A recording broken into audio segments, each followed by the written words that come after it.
En los vídeos anteriores hemos visto una demostración bastante larga de este teorema. Y digo bastante larga, o sea, la demostración en sí no es muy larga, pero tened en cuenta que hemos utilizado 3 lemas y que esos lemas, en el fondo, son parte de la demostración del teorema. Había una demostración directa del teorema que no depende de ninguno de los lemas y es más corta. Sin embargo, en primer lugar la he hecho así para que veáis cómo se razona muchas veces en matemáticas, dividiendo un problema en problemas pequeños.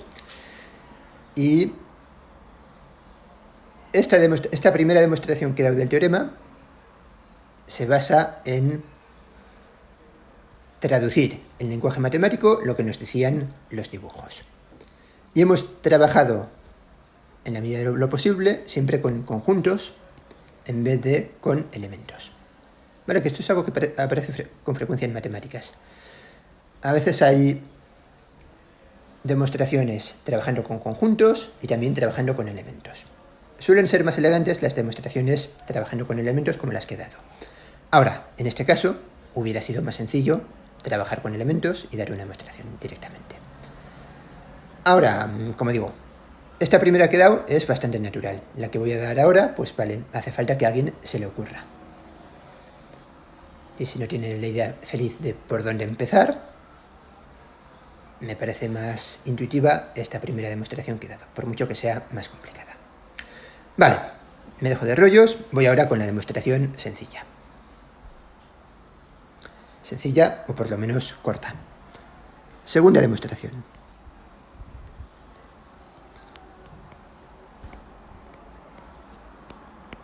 Vale, y hago esto también, además de porque la primera demostración está bien para que veáis cómo se razona muchas veces en matemáticas, cómo se divide un problema en varios problemas pequeños. Está bien para que veáis que un mismo resultado puede tener demostraciones totalmente distintas entre sí. Esta segunda demostración se basa en el hecho de que ¿vale? No copiéis de momento lo que voy a escribir, no hace falta que lo copiéis. Se basa en el hecho de que A intersección B está contenido en A y A intersección B está contenido en B. Es decir, si listamos los elementos de intersección B, para obtener A basta añadir a esos elementos de intersección B algunos elementos, y lo mismo con B. Voy a escribirlo. A y B son finitos, por tanto, A intersección B será un conjunto finito, podemos listar sus elementos. Sea A intersección B igual a x1 hasta x, digamos, k. Es decir, estamos llamando al cardinal de A intersección B k.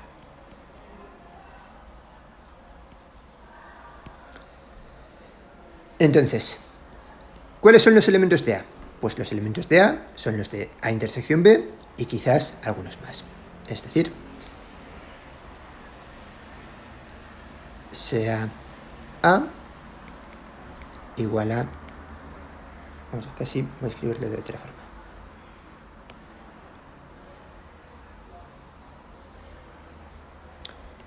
Sean A1 hasta AM elementos de A, tales que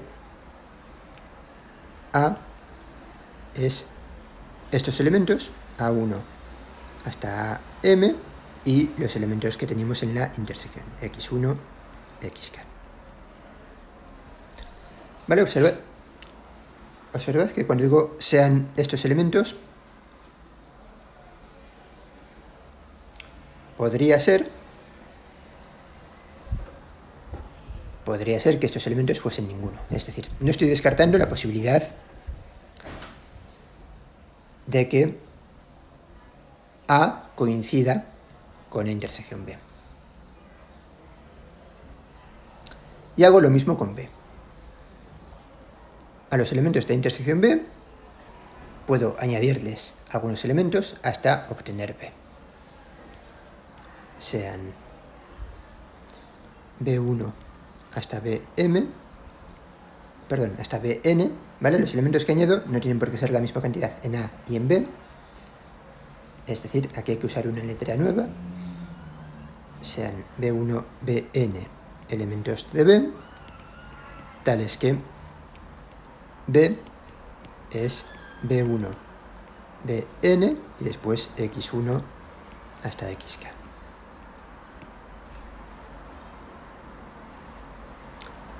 Vale. Así, ¿cuánto es el cardinal de A y el cardinal de B? Pues al cardinal de A lo estamos llamando M más K. Como queráis. Y al cardinal de B lo estamos llamando, hay n b's y kx. Por tanto, el cardinal de B es K más n.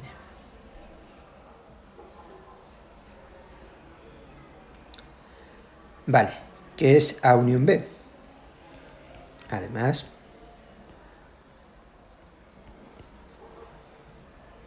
A unión B, pues es, bueno, los A's, los B's y los X. Es decir, es A1 hasta AM, B1 hasta Bn y los X, X1 hasta xk. Y el cardinal de A unión B es el número de A's más el de B's más el de X. Es decir, es K más M más N. Observad que aquí no hay repeticiones. ¿Vale? ¿Por qué? Ahora, si uno de los A's coincidiese con uno de los B's, ¿qué sucedería? Que ese elemento estaría tanto en A como en B. Y si está tanto en A como en B, pues sería uno de los X. Pero los A's y los B's se han escogido de forma que sean elementos que se añaden a esta intersección. ¿Vale? Por tanto, en este último conjunto no hay repeticiones y el cardinal de A unión B es K más M más N. Vale, y con esto ya vamos a comprobar la fórmula. Por otra parte,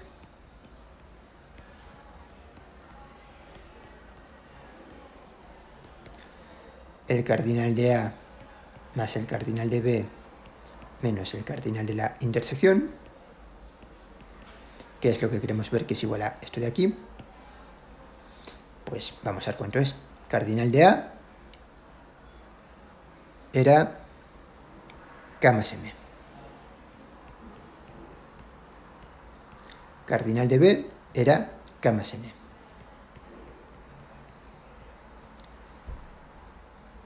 Y cardinal de la intersección era K. Hacemos estas cuentas y nos queda K más M más N. Luego, efectivamente, esto es una igualdad y así hemos comprobado la igualdad que queríamos ver. Ya digo, esta demostración es más corta, pero probablemente sea menos intuitiva. Las dos están bien, ¿vale? Es más, en álgebra lineal, en el tema 2, en espacios vectoriales, se hablarán de la suma de subespacios. Y hay un resultado cuya demostración se basa en esta idea. Es decir, esta idea también hay que dominarla, pero como digo, puede ser menos intuitiva que la primera demostración que hemos visto.